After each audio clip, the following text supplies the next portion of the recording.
Welcome to The Explainer. Today, we're unlocking something incredibly powerful, the Insider's Playbook. We are going to look at the specific, repeatable frameworks that massive institutional investors use to predict and absolutely profit from global market cycles.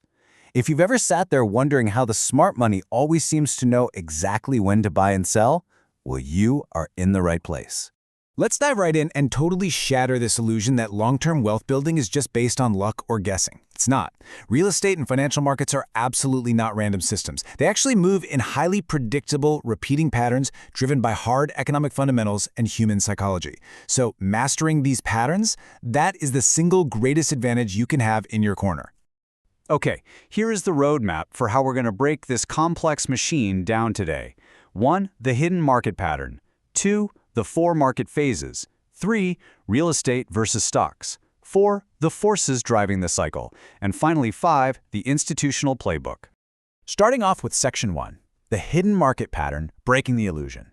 Beneath all the noise of the daily news headlines, fundamental economic logic is what actually dictates the massive flow of global capital. Property prices don't just magically go up because more people want homes. Right, so true market demand is structural. It's driven by heavy, undeniable forces. Think population growth, access to credit, and massive waves of institutional capital flowing into a region. When you have genuine structural demand, it literally creates a concrete floor under prices during cyclical downturns. It essentially protects the market from a total, devastating collapse. Moving right into Section 2, the 4 market phases. This is essentially the map of wealth. Look, understanding this map is exactly how you figure out where the smart money buys and where the, dumb money gets completely trapped. The cycle moves through 4 distinct phases: recovery, expansion, hypersupply, and recession. What's really fascinating here is how institutional wealth accumulates quietly during that totally invisible recovery phase. Vacancies are high, construction is dead, and honestly, most people are terrified to invest. Then, as the cycle warms up into expansion, informed retail investors jump in. But you've got to beware of hypersupply. That is the danger zone. That's where construction peaks, supply completely floods the market, and everyday investors just blindly rush in out of sheer FOMO, right before the recession phase hits and resets the entire board. But here is the absolute secret weapon. These cycles are highly localized before they ever go global. So right now, a market like Dubai might be rapidly expanding, right? While at the exact same time, a major European capital is in a deep, painful correction.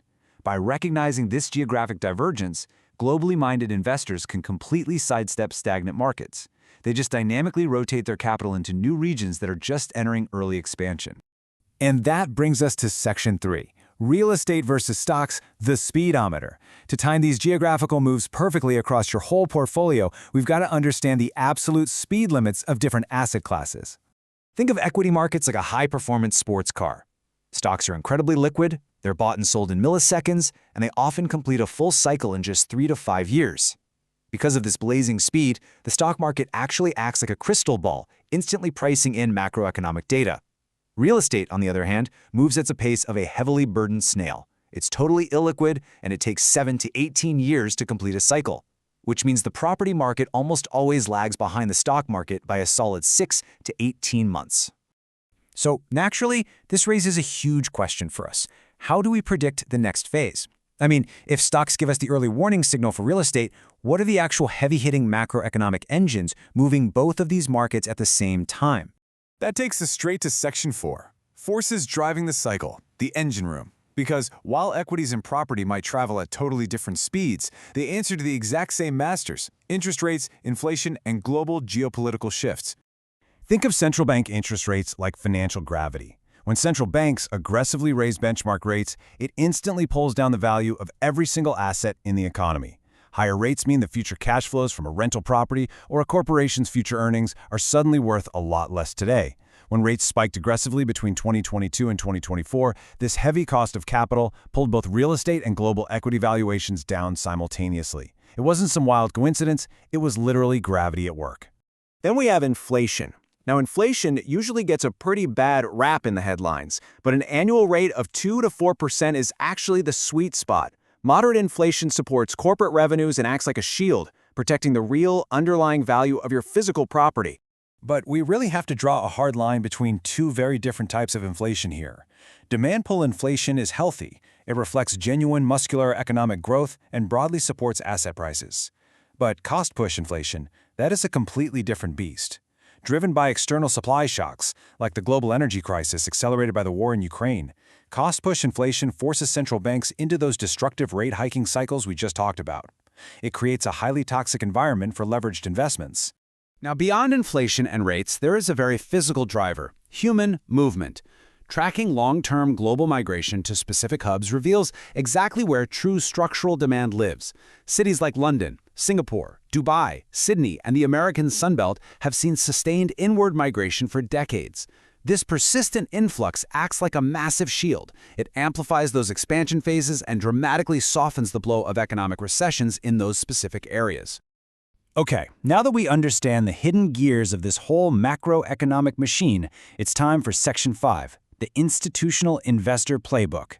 This is the winning strategy, where we take all this theory and translate it directly to your wallet. The behavioral gap between institutional and retail investors is just staggering. And honestly, it isn't about intelligence. It's entirely about structure. Institutions have incredibly long time horizons, deep liquidity, and they act purely on fundamentals. Retail investors, unfortunately, are heavily driven by media narratives. They buy at the absolute peak out of pure FOMO, and then they panic sell at the exact bottom when things get scary. This structural discipline builds a massive advantage over time. The greatest wealth isn't made by perfectly predicting the top of the market, not at all. It's made by having the liquidity and the profound resilience to buy distressed assets when everyone else is completely paralyzed by fear. The investors who build generational wealth didn't necessarily predict the 2008 crash or the March 2020 crash. Instead, they just had the cash and the courage to aggressively buy heavily discounted assets in the direct aftermath during those prime but very brief wealth-building windows. So if you are starting with a theoretical $100,000, your strategy has to reflect this exact playbook. Step 1.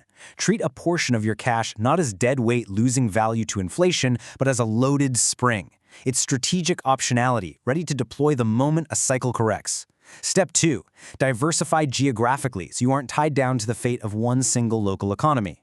And Step 3, prioritize assets that generate genuine income, like rental yield or dividends, so you never have to rely entirely on hope and capital appreciation. We've covered the mechanics, the maps, and the metrics. But ultimately, the difference between those who get wiped out and those who build generational wealth across these markets is rarely about analytical intelligence. It is almost entirely dependent on emotional discipline. So, as we wrap up this explainer, I want to leave you with this crucial question. When the headlines turn completely negative and the next recession inevitably hits, will your emotional framework allow you to execute this playbook, or will you just follow the panic of the crowd?